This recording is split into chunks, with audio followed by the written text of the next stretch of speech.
momento de repressão. Momento mais difícil da história do nosso país.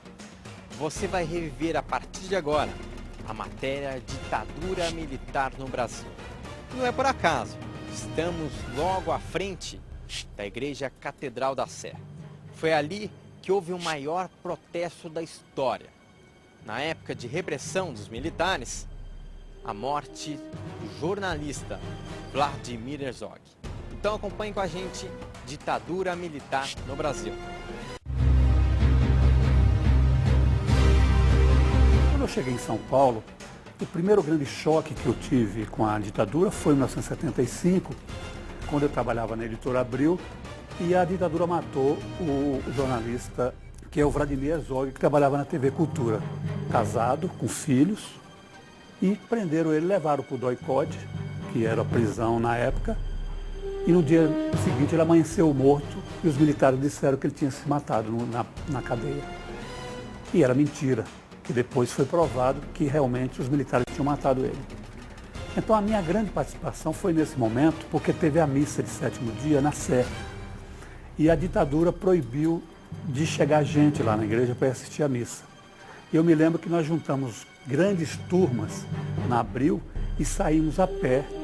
A gente trabalhava na Lapa e fomos a pé até a Praça da Sé para assistir essa missa.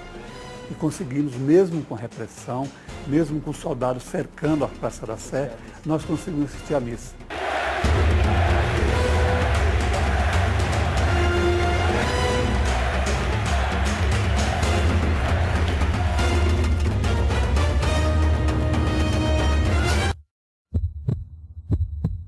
Este é o Repórter Esso, testemunha ocular da história em edição extraordinária. Acabamos de receber a notícia que hoje, dia 1º de abril de 1964, institui-se, através do golpe militar, o abandono do então presidente João Goulart. Inicia-se então a ditadura militar no Brasil. Esta foi mais uma edição do seu Repórter Esso, testemunha ocular da história em edição extraordinária. Obrigado.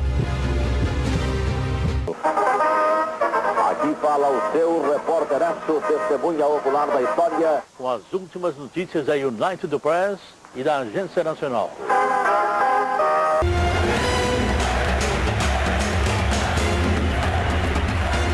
41 anos após a ditadura militar, em pleno século XXI, estamos aqui com o jornalista e escritor Rony Walter Jatobá. Para a gente entender essa ditadura, nós teríamos que regredir um pouco no tempo e ir até 1930. Existia antes de 30 a República Velha, que era a República do Bico de Pena. As eleições, você não tinha o voto universal, você tinha o voto que as pessoas mandavam votar. Eles vêm do Rio Grande do Sul e cria a Revolução de 30. Toma o governo e assume o governo. Ele governa até 1936 e em 1937 ele dá o golpe e aí se instaura o chamado Estado Novo, que é a ditadura Vargas. Então, que vai de 1937 até 1945. Getúlio Vargas é deposto e aí se tem, de novo no Brasil, a democracia. O Brasil entra nesse período numa normalidade democrática. Então, em 1950, você tem novamente Getúlio Vargas, o ex-ditador, volta e é eleito pelo povo. Então, ele governa durante 3 anos. E aí depois, em 24 de agosto de 1954, ele se mata. Então isso é um problema muito grande na história brasileira, com o suicídio de Getúlio Vargas, que era chamado o pai dos pobres. O vice dele, Café Filho, assume, e aí o governo continua normalmente. Juscelino Kubitschek foi eleito presidente em 1955. Ele prometeu fazer o Brasil crescer 50 anos em apenas 5. um período brilhante para o Brasil, né? Esta política trouxe fuscas de fabricação nacional, urbanizou a população, introduziu uma inflação endêmica e agravou a situação da dívida externa. Ele cria Brasília, no dia 21 de abril de 1960 ele inaugura Brasília, quer dizer, transforma, muda a capital do Brasil, que era no Rio de Janeiro, para o Planalto Central. No meio do nada, no meio do país. E faz uma revolução, inclusive, trazendo para o Brasil a indústria automobilística. Jânio, com as loucuras dele, chega 7 meses de governo depois, renuncia, e aí quem tem que assumir é o vice.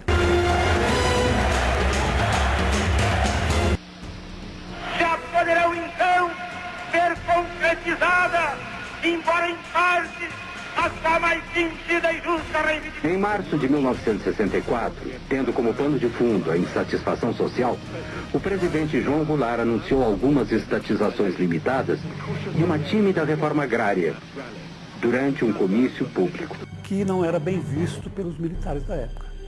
Mas mesmo assim, Jango assume o governo e governa até o dia 31 de março de 1964, quando os militares dão o golpe de 64. Começava assim a contagem regressiva para um golpe militar. Vamos para os nossos comerciais e voltamos já já, porque essa verdadeira intervenção já volta.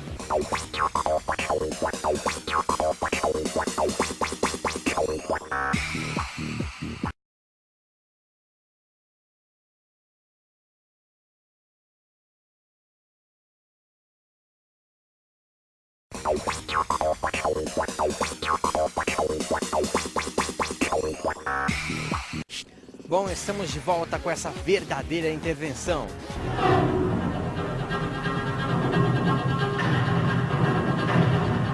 A primeira ideia dos militares era que eles tomavam poder.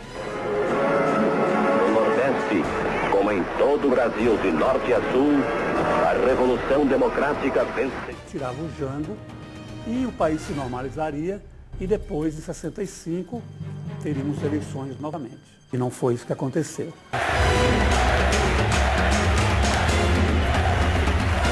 O presidente da República irá prestar o compromisso da Constituição. Meu governo será o das leis, o das tradições e princípios morais e políticos que refletem a alma brasileira. E a partir daí foram acabando todas as liberdades democráticas. Uma das primeiras ações da ditadura foi estabelecer o Serviço Nacional de Informação, o sistema nervoso central do Estado autoritário. E entramos numa ditadura feroz que só foi terminar em 1985, que de certa forma foi ameno em termos de liberdades democráticas.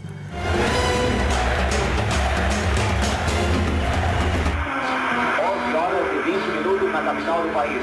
O Brasil tem um novo presidente da República. Prometo manter, defender e cumprir a Constituição, observar as leis, promover o bem geral e sustentar a união, a integridade e a independência do Brasil. Sejam mais ricos para que, graças a eles, os pobres, por sua vez, sejam menos pobres. No período morre, antes de chegar ao término do governo dele, ele morre.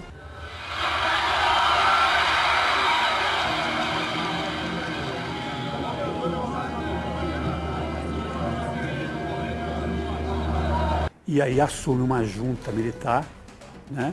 E aí chegamos a 1968. Que aí com essa junta se reforça bem mais a ditadura militar. Se reforça muito mais a ditadura, que eles não queriam realmente entregar o governo.